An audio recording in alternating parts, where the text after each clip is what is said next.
Guess what, folks? We are back. Spreaker has this thing where you got to wait 15 minutes between broadcasting shows for the free speech users. So I guess I'm going to have to buckle down and upgrade. But anyway, on that note, Kristal is still standing by. So if you have comments, questions, want to get something off your chest, again, comment on the Spreaker wall on our Facebook page, or you can even message me on Skype. Okay, where did we leave off? I think we talked about strap matches and stress injuries for authors. I think that's kind of where we left it. Yes. Because we had a totally separate conversation out afterwards. So. We'll just keep that off to the side. Yes. I like that, though, because, I could have a chat with you before, and I could have a chat with you after, and it's nice. Like, a lot of the interviews, they're rushing me in, and I get hammered with a lot of questions, and I answer them all, and then I'm like, but I actually want to sit and speak to the people that are talking to me, and I never get that opportunity normally, so it's nice. Yeah, that's I just did. I like it, because I don't get that much. I get to do that much either. Yeah, I mean, I just did Kyla Davenport's. Yeah, you guys podcast. were on. You guys, I think, were on about a few weeks ago, because I remember listening to it. Yeah, well, we drew 22,000, I think it was. Yeah. Because like, hey, Dawn, listen to this show. It's fantastic. And I think that's where he got the idea to book me on there. Yeah. Well, we told him, I think I gave him a list of people to go talk to. So it could have been either or both. Yeah, it could have been. Or both. Yeah. Either way, I'm not going to complain because I had a good time. Especially when he had the Compassion Party candidate on there, right along with, the other guest. Well, that would have been fun. Roy Dan, he's great. As a matter of fact, he and I are Facebook friends now.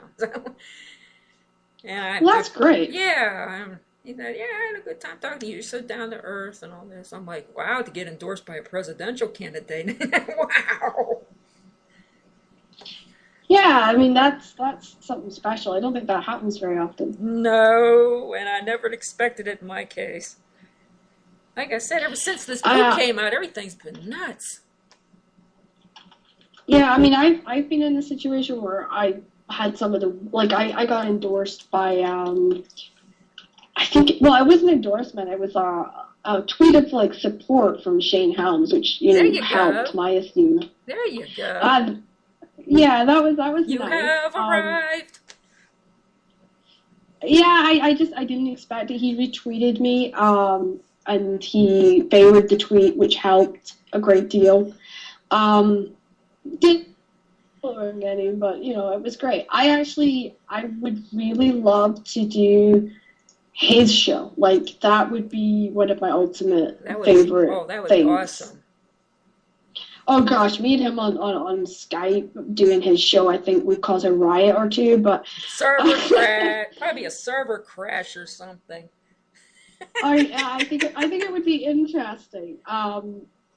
And the thing is, I don't mince my words, and he doesn't mince his words. So, yeah, I think it would be interesting. And I get along with his co-host, Mike Howell, really well.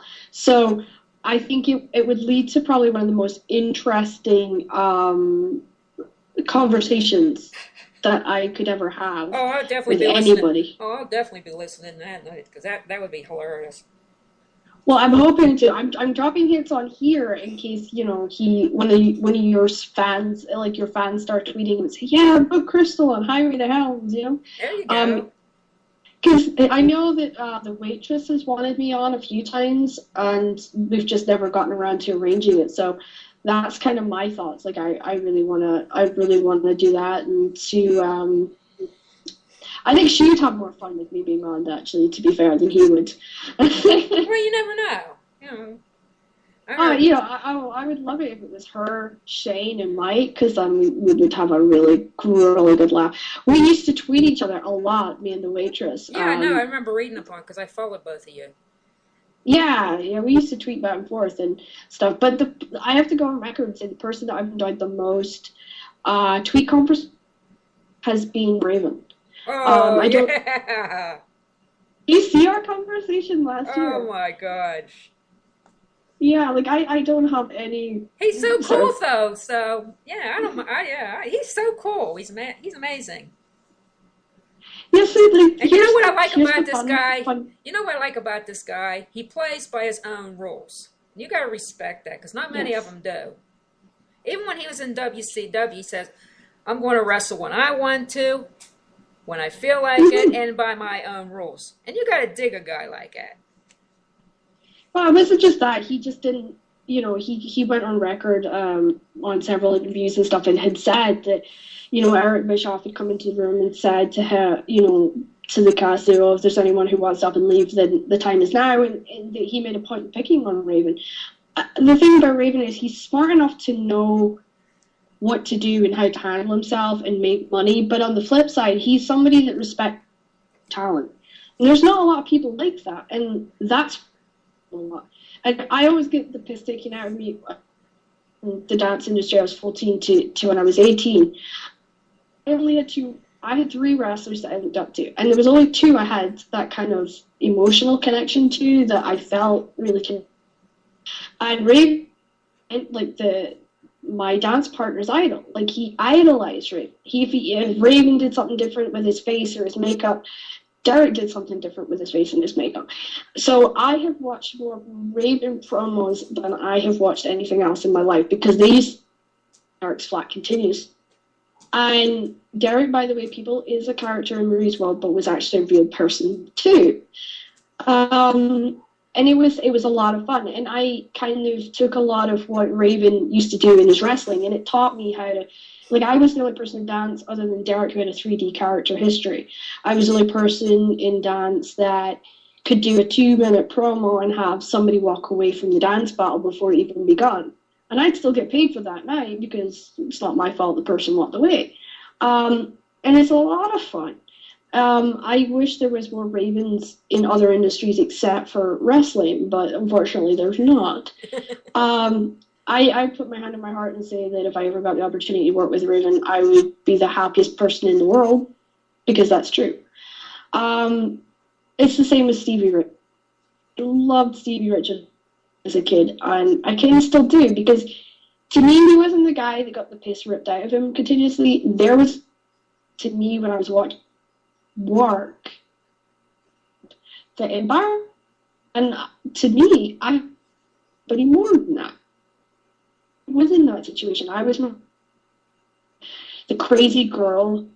I had the best taken out of me a lot of the time, which is probably why people do not get sarcasm. I know you guys tweet me sarcastic tweets, and I don't get them, and I apologize for that, but that's a different story. And I always respected Stevie, and I thought Stevie was great, and I still follow Stevie Richards wrestling and stuff. He's been doing amazing things in Extreme Rising. I mean, I've never been more proud of the stuff I've seen him doing in Extreme Rising. It's like the Stevie Richards I've always wanted to see is now finally there. And I watched some stuff that Raven's been doing in Resistance Pro, which is another great wrestling company, and I've really enjoyed that too. I don't know. I think the older that Stevie Richards and Raven get, the better they're getting, and the more that yeah. Well, I think that's what then you go when they get older. And it's so funny because I'm not going to mention any names. When somebody gets first, there was a couple guys, and when they were first released from the company or whatever, they were kind of, they talked crap about it. And the funny thing is, one of them is actually back with the company. So figure that one out for a couple minutes. But, that's the same. When they do get older, they tend to mellow out or whatever, or change directions. And, you just got to respect that. And I do. A lot of these guys are fun. Oh, yeah. I mean, I respect the hell out of them. But, at the same time, I wonder, like, what the times when they post certain pictures, and I'm like, ugh, you just need to, and they just stick, and I go, ooh. I don't know, like, I'm struggling new wrestlers. I really am. I don't know what it seem to connect, don't seem to get behind them. I'm finding myself actually going and watching more independent wrestling. There you go. I been to an independent wrestling show until 2011, and then I went to one that I realized was an independent wrestling show. Hey, you got to go to at least one. You know, there's even in my area, there are like two, at least two that I know of that are local here, and I love supporting them. One is, I mentioned this on Color Davenport the other night. One is International Wrestling Cartel, and the other one's Pro Wrestling Express, which Pro Wrestling Express is like literally down the road from me. So they're kind of hard to miss, but they put on some great shows. And they'll bring in, you know, some well-known people now and again. And yeah, they put up, and you just go to these things, and it's like, wow, for your $10 or $12 or whatever, you're getting a lot. To me, I'm getting a lot more out of it than if I'm paying, let's say, $45 to sit in the nosebleeds at a WWE event. I went to TNA recently. Yes, I saw the pictures. And I was on the TV too. I was gonna meet a, and unfortunately for some reasons he couldn't actually. The reveal of but the rest of the show, like, there was 2 minutes of TNA that I actually really enjoyed, and I just didn't enjoy it. And normally, I can enjoy anything. Oh yeah, same here. But I can find something that I've enjoyed in WWE, or I can find some TNA or something like that. But I actually didn't. Like most of the night, I was checking my phone for messages, which it means I'm not actually enjoying it. That's usually a first sign. Yeah, and I mean, I really wish that I had been able to watch some. I know it's bad because there's a lot of young guys trying to get into the business and everything. Mm-hmm. I actually wish there were options on the show. But these independent shows, they just blow you away. And I mentioned this in my book. I think the thing is, well, yeah, the pay's not going to be as great as, the big promotions that we know about, if they get paid at all, because there are times, and I'm sure, you've talked to people that they've gone to shows, they haven't gotten paid at all. They're like charity shows or whatnot. But the advantages of the independent wrestling is, your time restrictions are a lot more lax, and it gives them the chance to wrestle in a style that displays their true potential. And you don't get that with the big promotions. Yeah, the pay's great, but they're restricted. And they don't get to do their stuff that they want to do.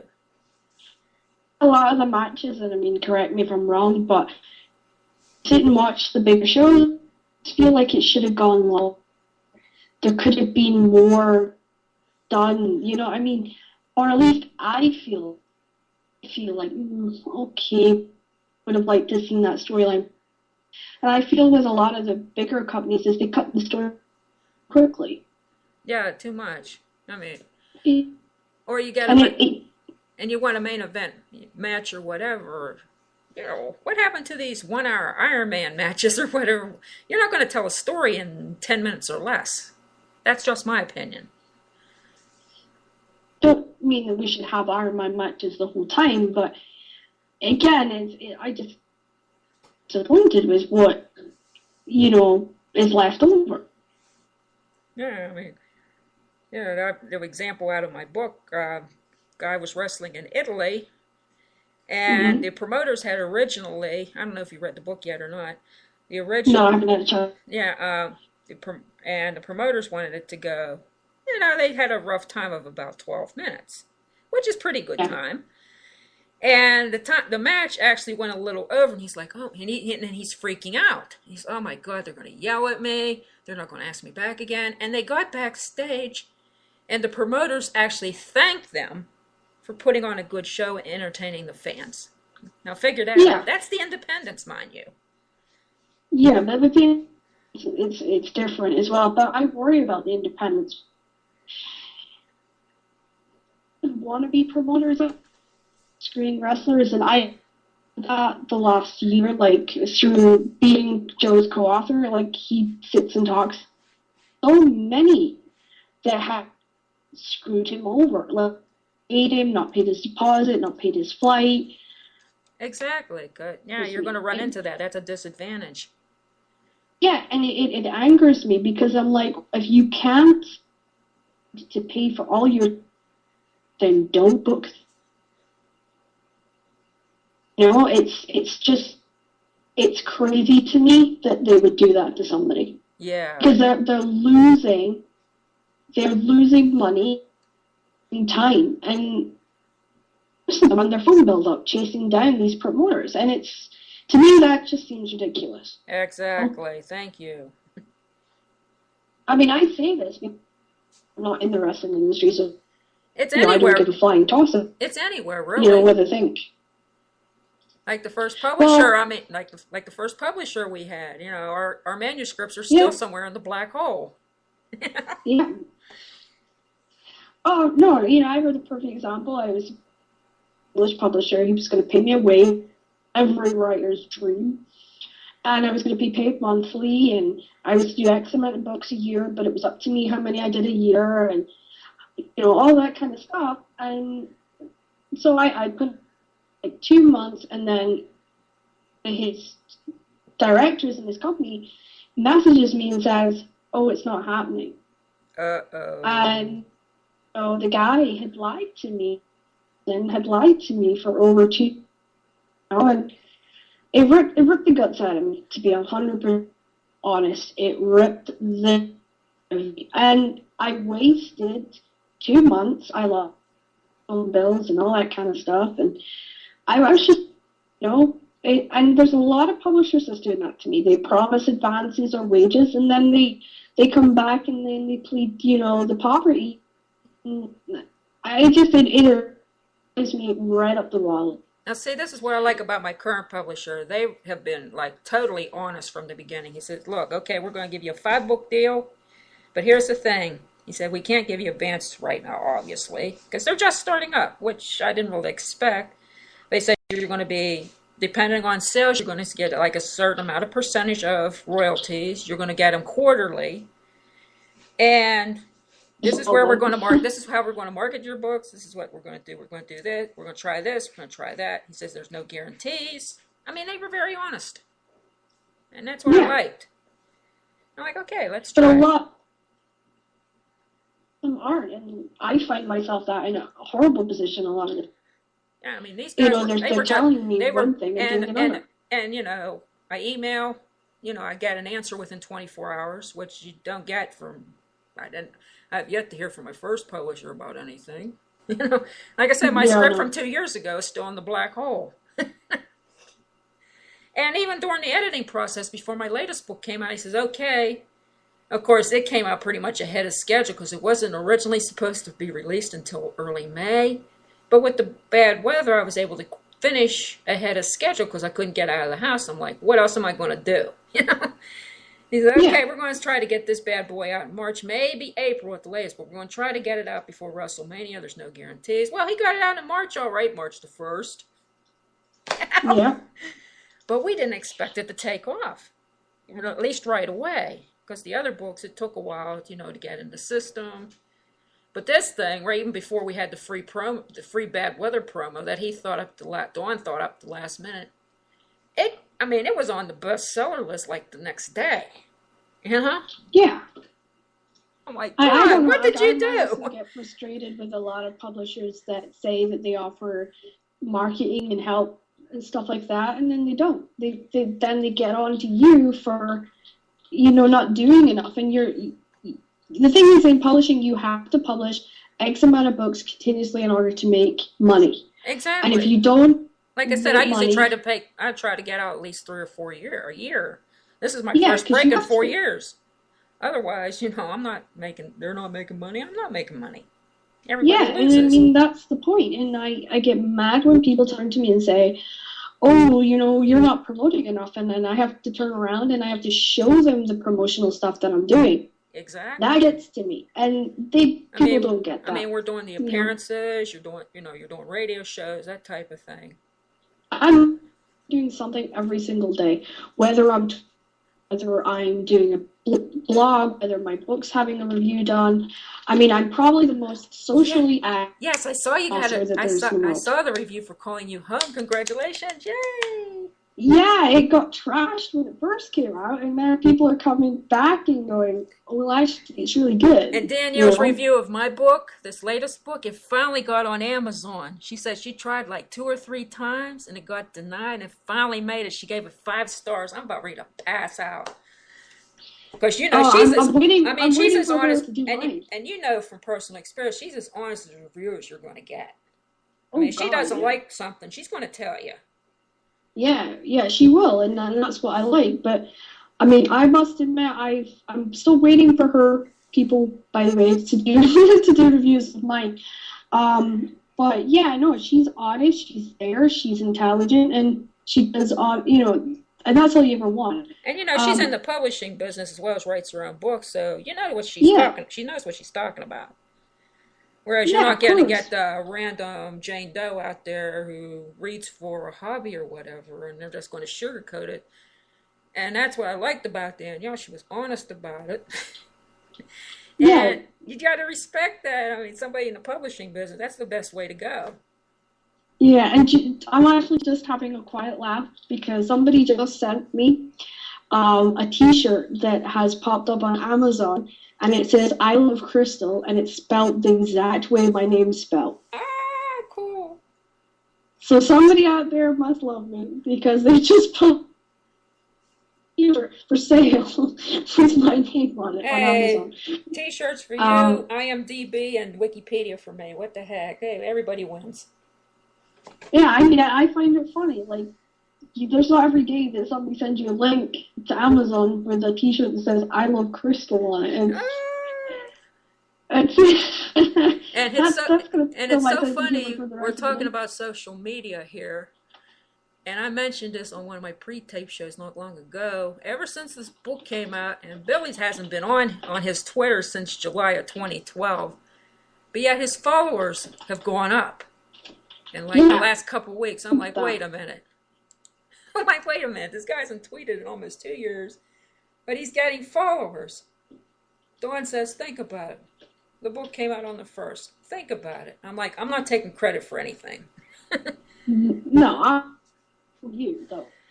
I have that sort of kind of, I didn't tweet for a while. My Twitter followers went up. I was nearly at 500 followers.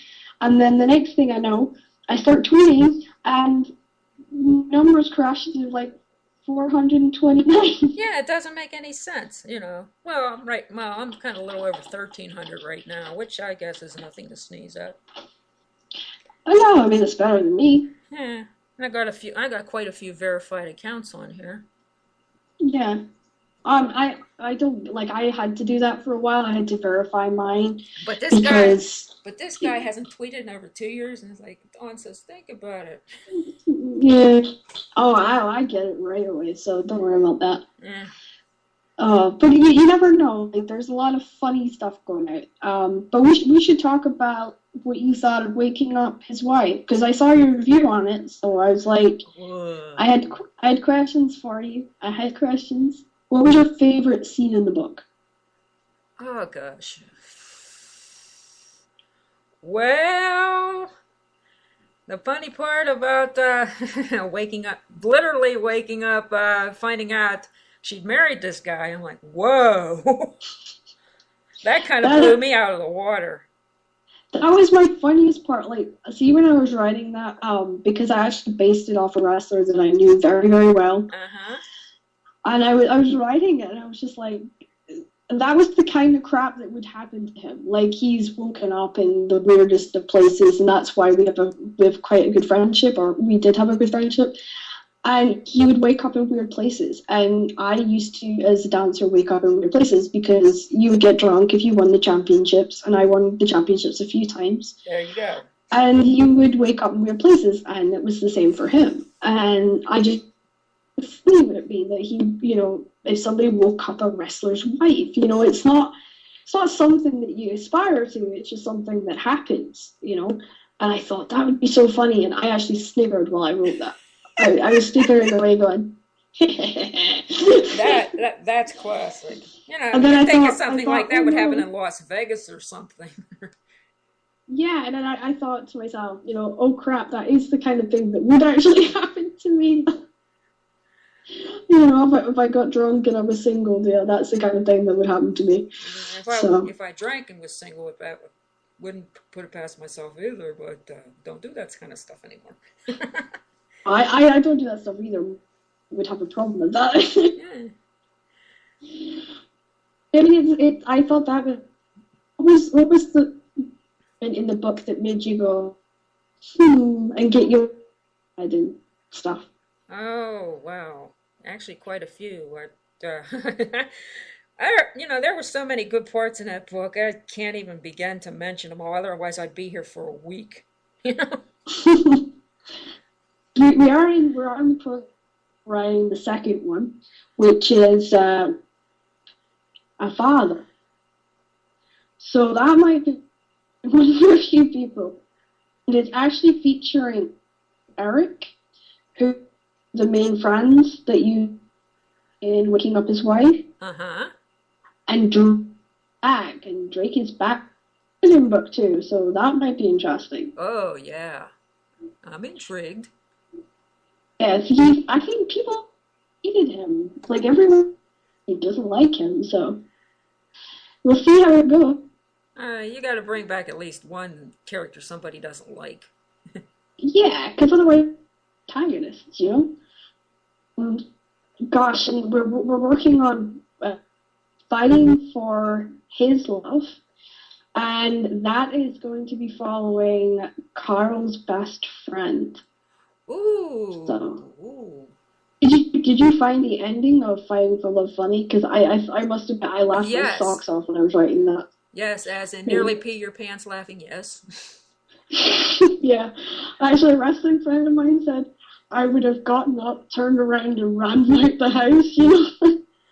Because he read the ending just to see what everybody was banging on about. He's like, I would have ran a mile. If I'd seen that in her room, I would have ran a mile. And I was like, the sad thing was that I actually knew a friend.